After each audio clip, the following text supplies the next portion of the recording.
Salut, j'espère que vous allez bien. Aujourd'hui, je vais présenter le cours du diaphragme. Le diaphragme est un muscle respiratoire essentiel qui présente une cloison musculo-aponeurotique. Avant de continuer, je vais expliquer que veut dire le mot aponeurotique. Donc, l'aponévrose est une membrane blanche, résistante et épaisse, annexée au muscle. C'est tout simplement une formation tendineuse. Donc, le diaphragme est une cloison qui va séparer le thorax et l'abdomen, mais qui laisse passer quand même quelques éléments comme l'œil sauvage, l'aorte et la veine cave inférieure à travers des orifices. Quelle est la forme du diaphragme?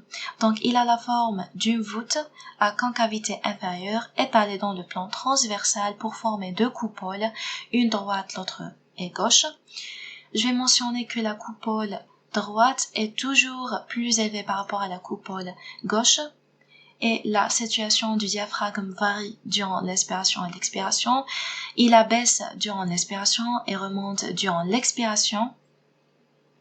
La coupole droite peut atteindre le 4e espace intercostal et pour la coupole gauche, elle peut atteindre le 5e espace intercostal. Il contient une partie centrale tendineuse, le centre phrénique, et une partie périphérique musculaire. On va commencer par le centre phrénique. Il est résultant de l'entrecroisement des tendons intermédiaires des muscles digastriques. Un muscle digastrique, digastre veut dire double ventre, a deux parties musculaires qui sont séparés entre eux par un tendon intermédiaire. Donc, l'entrecroisement de plusieurs tendons intermédiaires va former le centre tendineux phrénique. Le centre phrénique a la forme d'une trèfle à 3 feuilles, une feuille ventrale et 2 feuilles latérales. Voilà, c'est la même chose. Donc, entre et ces feuilles, on les appelle des folioles. Donc, entre la foliole antérieure et la foliole droite se trouve l'orifice de la veine cave inférieure. Et il présente deux bandelettes. Et je vais mentionner que c'est une vue inférieure. Donc, il y a deux bandelettes dans le centre phrénique. Il y a une bandelette semi-circulaire supérieure qui s'étend de la foliole droite jusqu'à la foliole antérieure et qui va délimiter l'orifice de la veine cave inférieure en arrière. Il y a la bandelette semi-circulaire inférieure, qui s'étend entre les deux folioles latérales, la foliole droite et la foliole gauche, et qui va délimiter l'orifice de la veine cave inférieure en avant.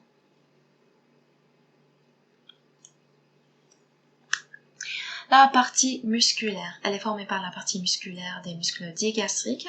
Voilà la partie musculaire du diaphragme. Elle comporte 3 portions, la portion sternale, la portion chondrocostale et la portion lombaire. On va commencer par la portion sternale. Elle s'étend de la face postérieure de l'appendice xiphoïde du sternum jusqu'à la foliole antérieure sous forme de deux faisceaux qui vont délimiter entre un orifice, c'est l'orifice rétro-xiphoïdien. Le mot rétro veut dire en arrière. Oui, veut dire en arrière. On l'appelle également l'hiatus de Marfan.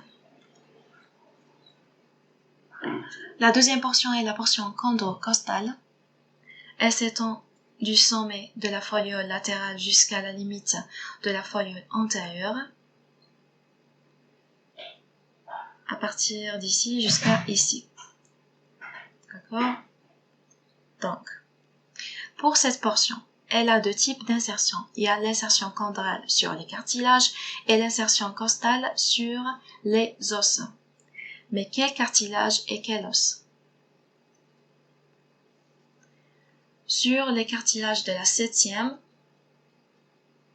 8e, 9e côte et sur les os de la 10e, 11e et 12e côte. Voilà. Donc, les deux portions sternales et costochondrales sont séparées par les orifices de l'arrêt ou bien les orifices sternocostales. qui sont destinés pour le passage de l'artère thoracique interne qui joue un rôle dans la vascularisation artérielle du diaphragme. On va la voir dans la partie vascularisation de ce cours.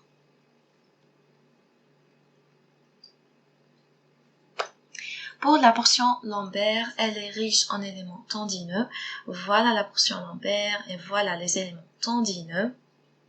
Elle comporte les piliers principaux droit et gauche. Voilà. Des piliers accessoires droit et gauche en latéral par rapport aux deux piliers principaux droit et gauche. Donc, les piliers principaux et les piliers accessoires vont former les piliers tendineux. Et autre que les piliers tendineux, il y a des piliers musculaires. Voilà. Le pilier principal droit s'insère sur L1, L2 et L3. Le pilier principal gauche s'insère sur L1 et L2. Et les deux piliers accessoires s'insèrent sur L1 et un petit peu sur L2. Et ces piliers tendineux se poursuivent en haut et en avant par les piliers musculaires. On va mentionner une notion qui est également très importante, qui concerne les deux piliers principaux. Les deux piliers principaux droit et gauche vont être liés en avant de la 12e vertèbre thoracique pour former un ligament arqué médian qui va délimiter l'hiatus ou bien l'orifice aortique en avant. Maintenant, pour les orifices du diaphragme, il y a des orifices principaux et il y a des orifices accessoires. Pour les orifices principaux, il y a l'hiatus aortique et au-dessus, l'hiatus œsophagien et encore au-dessus, le foramen de la veine cave inférieure. Pour l'orifice aortique, c'est un orifice fibreux, bien sûr formé par le ligament arqué médian résultant de la liaison des deux piliers principaux. Il laisse le passage pour l'aorte et le canal thoracique, qui est en vert ici, voilà. C'est quoi le canal thoracique? Le canal thoracique est un conduit lymphatique très intéressant qui est responsable du drainage de la majorité du lymphe de notre corps. Et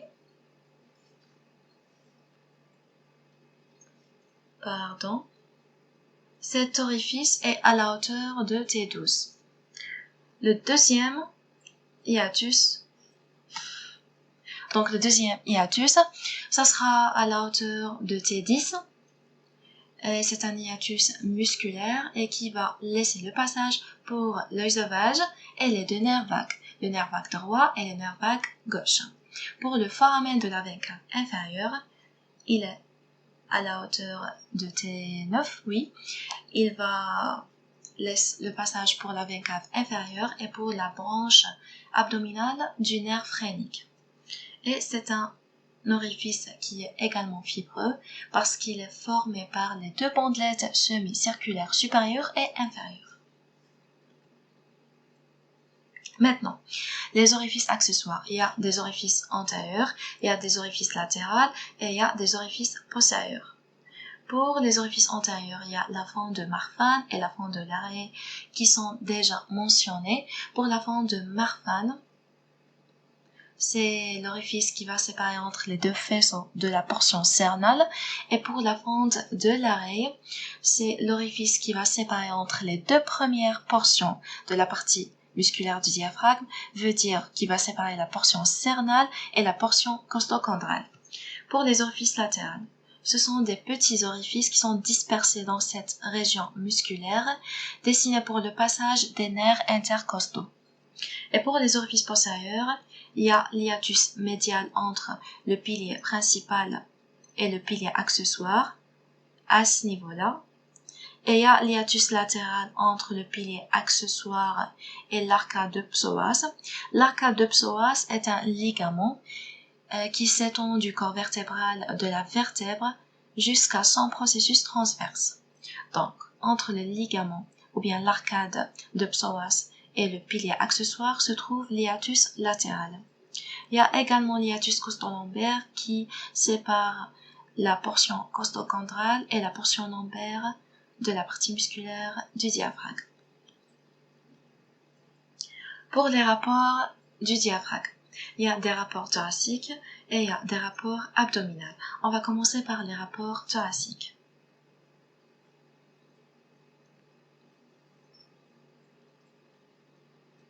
Il y a les poumons,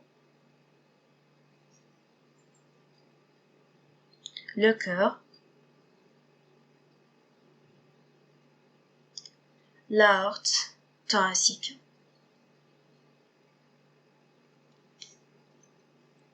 la grande veine azygos, les deux branches ou bien chaînes sympathiques, les deux chaînes sympathiques, l'œil sauvage, le canal thoracique,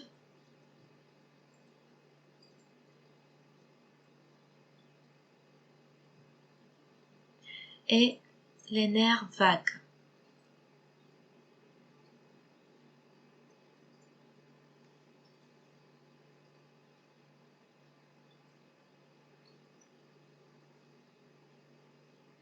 C'est ça.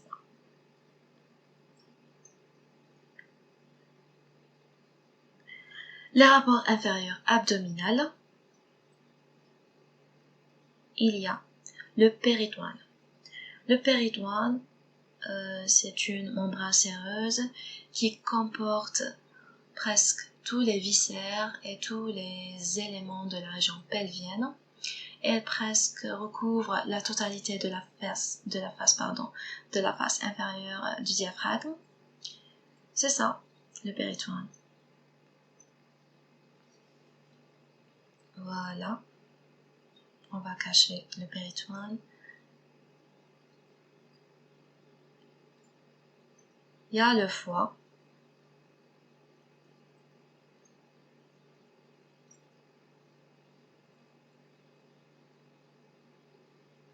Il y a l'estomac,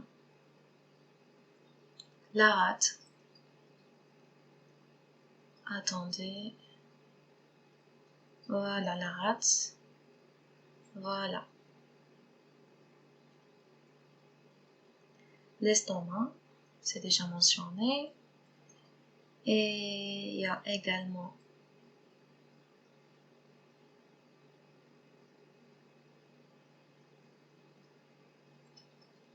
les reins et les glandes surrénales qui surmontent les deux reins, l'aorte abdominale et la petite partie de l'œil sauvage, et il y a l'angle colique gauche qui fait partie du côlon, l'angle colique gauche, entre la portion transverse et la portion descendante du côlon. Voilà la portion transverse du côlon et la portion descendante du côlon. Pour la vascularisation, on va étudier la vascularisation de la face thoracique, veut dire de la face supérieure du diaphragme, et également de la face abdominale inférieure du diaphragme. Commençons par la vascularisation de la face thoracique. Donc, il y a l'artère subclavière qui va donner l'artère thoracique interne. L'artère thoracique interne se poursuit en bas pour donner plusieurs branches qui vont vasculariser le diaphragme. Mais elle va donner également une branche, c'est l'artère phrénique supérieure qui va vasculariser également la face supérieure du diaphragme. Donc la vascularisation artérielle du diaphragme est assurée par les artères phréniques supérieures et les artères thoraciques internes. Pour la vascularisation veineuse, elle est analogue à celle artérielle.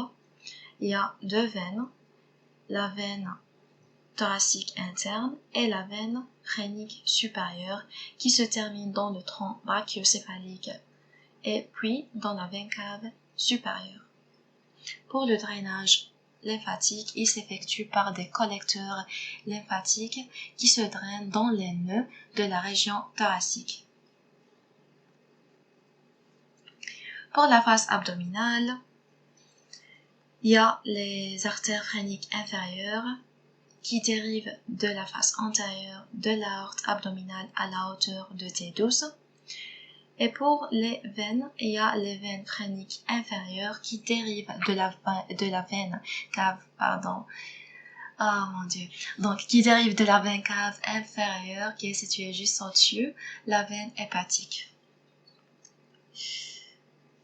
Et oui, pour le drainage lymphatique, il s'effectue par des collecteurs lymphatiques qui sont destinés vers les nœuds lymphatiques de la région abdominale.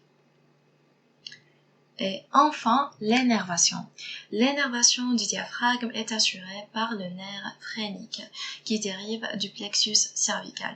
Le plexus cervical est un réseau des nerfs qui se trouve dans la région cervicale du cou. Donc, on va détailler un petit peu. Il y a le plexus cervical, il va donner plusieurs nerfs. Parmi eux, il y a le nerf spinal C4. C'est lui qui va donner le nerf phrénique. Et c'est ça. J'espère que ça va vous aider. Merci pour votre attention avant tout. Et si vous avez des commentaires ou bien des critiques constructives, des questions, je ne sais pas ce que vous voulez, laissez-les dans les commentaires. Je vais essayer de vous répondre. Et bon courage.